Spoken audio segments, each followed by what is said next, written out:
قرآن پڑھانے والا اچھی خاصی قیمت آپ سے مانگ سکتا ہے، کیونکہ جب انگلش اور انگریزی پڑھانے والا جب 25 اور 30 ہزار روپے کی اسکول میں لے سکتا ہے تو قرآن پڑھانے والا جو دنیا کی سب سے عظیم کتاب ہے وہ پڑھانے والا 50,000 روپے مہینہ کیوں نہیں مانگ سکتا ہے؟ مجھے بتائیے آپ کہاں سے اٹھائیں گے؟ اپنے بچوں کو فزکس اور کیمسٹری پڑھانے کے لیے 5,000 روپے مہینہ آپ انگلش میڈیم میں دے سکتے ہیں، تو ایک مدرسے میں پڑھانے والے مدرس کو آپ جو آپ کا بچہ وہاں جاتا ہے اس کی فیس میں آپ 2,000 روپے مہینہ کیوں نہیں دے سکتے ہیں آپ اس مسجد الحافظ کو دینے کے لیے؟ پڑھتے ہیں بہت سے لوگ فزکس، کوئی کیمسٹری، کوئی بایو، سب پڑھ رہے ہیں، منع نہیں ہے، خوب پڑھیے، حاصل کیجیے علم، لیکن نبی اکرم صلی اللہ علیہ وسلم نے فرمایا خیرکم من تعلم القرآن وعلمہ، تم میں سب سے بہتر لوگ وہ ہیں جو دنیا میں، تم میں سب سے بہتر لوگ وہ ہیں جو قرآن کو سیکھتے ہیں اور دوسروں کو سکھاتے ہیں۔ قرآن سیکھنے والے بھی سب سے بہتر اور قرآن کو سکھانے والے بھی سب سے بہتر، یہ دنیا میں سب سے بہتر لوگ ہیں۔ آج قرآن سیکھنے والوں کو کس نظر سے دیکھا جاتا ہے اور قرآن سکھانے والوں کو کس نظر سے دیکھا جاتا ہے؟ شادی میں 2 لاکھ کا خرچ کر دو گے، اپنے ہونے والے داماد کو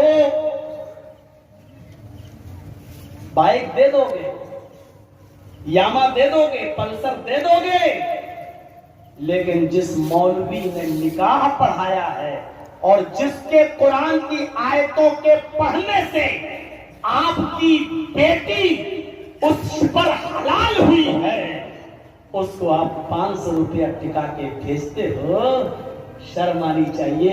یہی علماء کی عزت کی ہے تم نے؟ یہی ایک عالم کی عزت ہے آپ کی نظر میں؟ دین کا کام ہے، ٹھیک ہے؟ میں ایک مسجد بناتا ہوں، سارے مسلمان لیبر کو لگاتا ہوں اور کسی بھی لیبر کو ہم 1 روپیہ نہیں دیتے ہیں، وہ کہے گا صاحب کیوں؟ مسجد ہے، اللہ کا گھر ہے، دین کا کام ہے، آپ کیوں دے رہے ہیں؟ بڑی بڑی انڈسٹریز میں پرنٹ، جہاں پرنٹ ہوتی ہے، پریس میں آج قرآن چھپتا ہے، قرآن چھاپنے والے مسلمان ہیں، کوئی غیر مسلم قرآن کو نہیں چھاپتا ہے، مسلمان کاغذ مسلمان لاتا ہے، لکھنے والا مسلمان، سیاہی ڈالنے والا مسلمان، پرنٹ والا مسلمان، لیکن جب قرآن چھپ کے تیار ہوتا ہے تو وہ اس کی بھی ایک قیمت اور ہدیہ لکھ دیتا ہے 500 روپیہ۔ آپ کہیں صاحب 1 روپیہ نہیں لیں گے؟ آپ اگر یہ سب کر رہے ہیں تو یہ دین کا کام ہے۔ جب معمولی سا ایک مزدور مسلمان ہونے کے باوجود جب فری میں مسجد نہیں بنا سکتا ہے اور آپ مسجد بنانے والے کو اس کی قیمت دیتے ہیں، دینا بھی چاہیے۔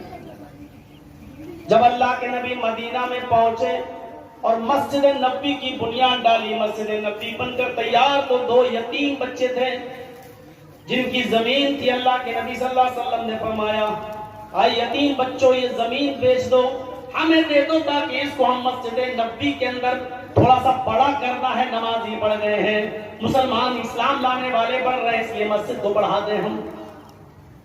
وہ دونوں یتیم بچے بہت غریب تھے، لیکن جب انہوں نے سنا کہ اللہ کے نبی مسجد کے لیے زمین چاہتے ہیں تو آپ ان دونوں یتیم بچوں نے فری میں زمین دے دی۔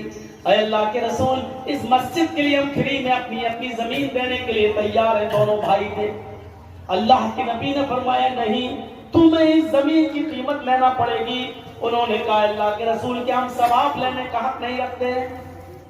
دیکھیے مسجد کے لیے کون زمین دے رہا؟ انکار۔ اللہ کے نبی نے کیا کہا؟ ادھر آئیے، ہم نے تو ابھی ٹیبل ہٹوائی اور آپ سب کے سامنے وہی بیٹھے جا آئیے۔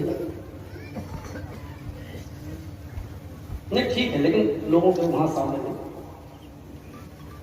انہوں نے کہا ہمیں ثواب چاہیے اس لیے ہم دے رہے ہیں۔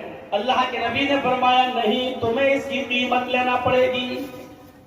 کہا اللہ کے نبی صلی اللہ علیہ وسلم مجھے ثواب چاہیے۔ آپ نے کہا تم نے نیت کر لی ثواب کی، تمہیں ثواب ملے گا ہی زمین دینے کا۔ لیکن اس کی قیمت ہم تمہیں ہر حال میں پھر بھی دیں گے۔ چندہ کیا گیا اور قیمت دی گئی۔ لوگوں نے بعد میں پوچھا اللہ کے نبی آپ نے ان یتیم بچوں کو قیمت کیوں دے دی؟ وہ تو فری میں بھی زمین دینے کے لیے تیار تھے۔ آپ نے فرمایا اس لیے میں نے ان کو قیمت دے دی کیونکہ محمد جبتا ہے بعد میں آنے والے لوگ کہیں یہ نہ کہہ بیٹھے کہ محمد نے یتیم بچوں کو بھی نہیں چھوڑا، ان کی زمین پر بھی قبضہ کر کے مسجد بنا لی، اور یتیم بچوں کا بھی حق مار لیا۔ میں یہ نہیں چاہتا تھا کہ لوگ یہ کہیں کہ محمد نے یتیم بچوں کی زمین مار لی۔ آپ کیسے برداشت کر لیتے ہیں؟ ایک مولوی آپ کے یہاں نماز پڑھاتا ہے، اس کے بھی 5 بچے ہیں 6 بچے ہیں، آپ اپنے گھر کا خرچہ دیکھیے اور اس کے گھر کا خرچہ دیکھیے، اور آپ اس کو 7 اور 8 ہزار روپے دے کر احسان جتاتے ہیں اور یہ کوشش کرتے ہیں کہ ہم بہت بڑا کارنامہ انجام دیے ہیں۔ محمد رسول اللہ نے تو کہا تمہیں ثواب بھی ملے گا زمین دینے کا، لیکن تم یتیم بچے ہو اس لیے تمہیں قیمت بھی دی جائے گی زمین کی۔ میرے بھائیوں، کبھی آپ نے بھی یہ سوچا کہ امام صاحب نماز پڑھا رہے دین کا کام ہے، ٹھیک ہے 8 ہزار روپے تمہاری تنخواہ لیجیے، لیکن ہم تمہیں 50 ہزار روپے اور دے رہے ہیں، اپنے بچوں کو اچھے مدرسے میں پڑھائیے، اپنے بیوی کے لیے سوٹ لے جائیے، آپ کے بھی بیوی بچے ہیں۔ کبھی آپ نے ان بچے مولویوں اور علماء کے بارے میں یہ تصور کیا؟ فیس بک پہ لکھ دیا، چھاپ دیا، کیا کیا پیسہ لے کے تقریر کرنا جائز ہے کہ ناجائز ہے؟ آپ فیس بک پہ الٹا سیدھا ڈال رہے ہیں۔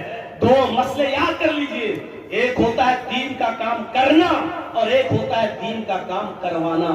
دین کے کام کرنے کی اجرت نہیں لی جا سکتی ہے۔ جیسے میں اٹاوا میں رہتا ہوں، جمعہ پڑھاتا ہوں، کوئی پیسہ نہیں لیتا ہوں، اٹاوا میں رہتا ہوں، مدرسہ دیکھتا ہوں، کوئی پیسہ نہیں لیتا ہوں، لیکن آپ دین کا کام کر نہیں رہے، کروا رہے ہیں۔ لہذا جب آپ دین کا کام کروا رہے ہیں تو آپ کو جس کو بلایا جا رہا ہے اس کو دینا پڑے گا، کیونکہ دین کا کام آپ کر نہیں رہے، کروا رہے ہیں۔ اور دین کا کام اگر آپ کو کرنا تھا تو آپ کی مسجد کا امام بھی وہی باتیں بتا رہا ہے جو میں بتا رہا ہوں، لیکن آپ اپنی مسجد کے امام سے یہ باتیں نہیں لے رہے ہیں۔ آپ جب دوسرے کو بلا رہے ہیں تو اس کو ہوائی جہاز کا کرایہ بھی دینا پڑے گا، اس کو راجدھانی کا کرایہ بھی دینا پڑے گا، اور وہ اگر اپنے آنے جانے کی ڈیمانڈ کرے اور اجرت کرے تو وہ بھی آپ کو دینا پڑے گا۔ جائز کام ہے، علماء کی موجودگی میں بول رہا ہوں، کوئی ایک ماں کا لال اٹھے اور یہ کہے کہ مولانا آپ غلط بول رہے ہیں، یہ جائز نہیں ہے، ناجائز ہے، تو آئے میں رہوں گا یہاں پر اور وہ فتویٰ دے اور دلیل لائے اور پیش کرے کہ کیسے ناجائز ہے۔ میرے پیارے ساتھیوں، ذرا تصور کرو کہ یتیم بچوں کو اللہ کے نبی کہہ رہے ہیں، وہ کہہ رہے ہیں میں فری میں دینے کے لیے تیار ہوں، آپ کہہ رہے ہیں نہیں میں تمہیں اس کی قیمت دوں گا، اور اس زمانے کے حساب سے جو اس کی قیمت تھی وہ آپ نے دی، وہ آپ نے دی۔ دین کا کام کرو، فری میں کرو، کون منع کر رہا ہے؟ لیکن کسی سے دین کا کام فری میں کروا نہیں سکتے ہو آپ۔ مسجد بنانا دین کا کام ہے، کرو کوئی نہیں، لیکن مسجد بنانے کے لیے جن کو بلا رہے ہو اس کو اجرت دینا پڑے گی۔ قرآن پڑھو، دین کا کام ہے، اچھی بات ہے، لیکن اپنے بچوں کو اگر قرآن پڑھوا رہے ہو تو قرآن پڑھانے والا اچھی خاصی قیمت آپ سے مانگ سکتا ہے، کیونکہ جب انگلش اور انگریزی پڑھانے والا جب 25 اور 30 ہزار روپے کی اسکول میں لے سکتا ہے تو قرآن پڑھانے والا جو دنیا کی سب سے عظیم کتاب ہے وہ پڑھانے والا 50 ہزار روپے مہینہ کیوں نہیں مانگ سکتا ہے؟ مجھے بتائیے آپ کہاں سے غلط ہے یہ؟ اپنے بچوں کو فزکس اور کیمسٹری پڑھانے کے لیے 5 ہزار روپے مہینہ آپ انگلش میڈیم میں دے سکتے ہیں، تو ایک مدرسے میں پڑھانے والے مدرس کو آپ جو آپ کا بچہ وہاں جاتا ہے اس کی فیس میں آپ 2000 روپے مہینہ کیوں نہیں دے سکتے ہیں آپ اس مسجد الحافظ کو دینے کے لیے؟ ارے یہ مولانا تو چمڑی ادھیڑ ہو گیا، مولوی لوگوں کا دماغ خراب کر دے گا یہ تو اب سارے مولوی ہم سے مانگنا شروع کر دیں گے۔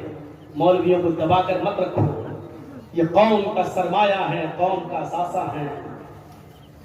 یاد رکھو پیدائش سے لے کے موت تک یہی کام آتے ہیں۔ پیدا ہو کے تو اذان دینے والا، حالانکہ ابھی تو ایک بڑا عجیب مسئلہ ہے اذان دینا چاہیے کہ نہیں دینا چاہیے بچے کے کان میں، چلیے ابھی چھوڑ دو، تھوڑا سا فتنہ نہیں پھیلانا چاہیے۔ یہاں سے شروع کرو اپنی زندگی کو، اور آخر میں جب مر گیا تو جنازے کی نماز۔ یہاں سے لے کے آخر تک یہی کام آتے ہیں.